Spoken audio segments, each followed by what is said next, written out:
जय जगन्नाथ श्रोता बंधु वर्तमान नवरात्रि पूजार आसर चली गोटे चमत्कार प्रतिकार आपण मानक कहूँ करंतु देखिए आपण घर दुख कष्ट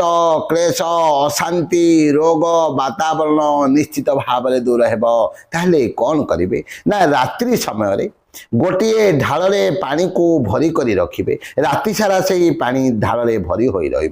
ता परदिने सकाळे स्नान सरिबा परे ब्रह्म मुहूर्त गोटे त्रिशाखा बेलपत्र नहीं आसबे एवं से ही पानी उपरे नहीं रखी ढालटी को आपणकर डाहाण हस्तरे धरी प्रथमे आपण घर को परिक्रमा करेंगे एवं परे कौन करेंगे से ढालटी को नहीं जाई निम वृक्ष मूले अर्पण करेंगे देखिए एभली भाव में 3 दिन करंतु 3 दिन करंतु देखिए आपण घर